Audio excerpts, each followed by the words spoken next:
Hello दोस्तों, कैसे हैं आप सब लोग। तो आज की हमारी कहानी है शेरनी का तीसरा पुत्र। और हाँ, अगर आपने मेरा चैनल सब्सक्राइब नहीं किया है तो प्लीज़ कर दीजिए। चलिए कहानी सुनते हैं। किसी घने जंगल में एक शेर और एक शेरनी साथ रहते थे। वे दोनों एक दूसरे से बहुत प्रेम करते थे। हर दिन दोनों साथ में ही शिकार करने जाते और शिकार को मारकर साथ में बराबर बराबर खाते थे। दोनों के बीच में विश्वास और भरोसा भी खूब था। कुछ समय के बाद ही शेर और शेरनी 2 पुत्रों के माता पिता भी बन गए। जब शेरनी ने बच्चों को जन्म दिया तो शेर ने उससे कहा कि अब से तुम शिकार पर मत जाना, घर पर रहकर खुद की और बच्चों की देखभाल करना। मैं अकेले ही हम सब के लिए शिकार लेकर आऊँगा। शेरनी ने भी शेर की बात मान ली और उस दिन से शेर अकेले ही शिकार के लिए जाने लगा। वहीं शेरनी घर पर रहती और बच्चों की देखभाल करती। बदकिस्मती से एक दिन शेर को कोई भी शिकार नहीं मिला। थक हार कर जब वह खाली हाथ घर की तरफ जा रहा था तो उसे रास्ते में लोमड़ी का एक बच्चा अकेला घूमता हुआ दिखाई दिया। उसने सोचा, आज उसके पास शेरनी और बच्चों के लिए कोई भी भोजन नहीं है, तो वह इस लोमड़ी के बच्चे को ही अपना शिकार बनाएगा।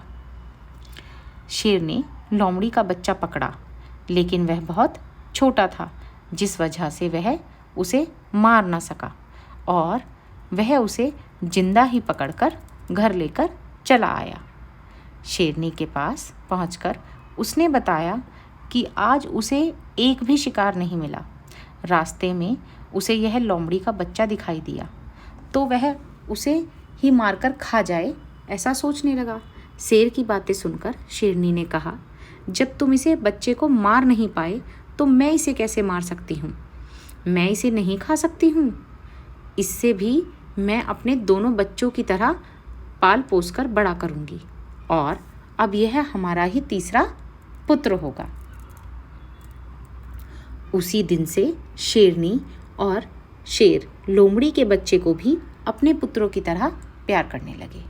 वह भी शेर के परिवार के साथ बहुत खुश था। उन्हीं के साथ खेलता कूदता और बड़ा होने लगा। तीनों ही बच्चों को लगता था कि वे सारे ही शेर हैं। जब वह तीनों कुछ और बड़े हुए तो खेलने के लिए जंगल में जाने लगे। एक दिन उन्हें वहाँ पर एक हाथी को देखा। शेर को दोनों बच्चे उस हाथी के पीछे शिकार के लिए लग गए।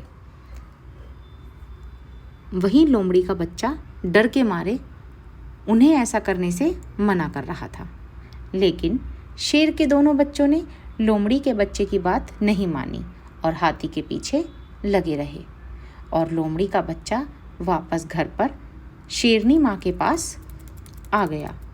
कुछ देर बाद जब शेरनी के दोनों बच्चे भी वापस आए तो उन्होंने जंगल वाली बात अपनी माँ को बताई।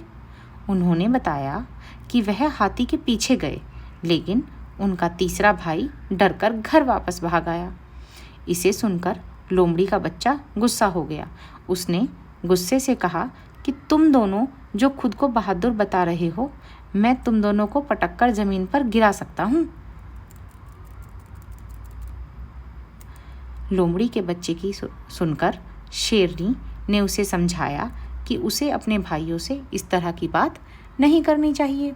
उसके भाई झूठ नहीं बोल रहे, बल्कि वे दोनों सच ही बता रहे हैं।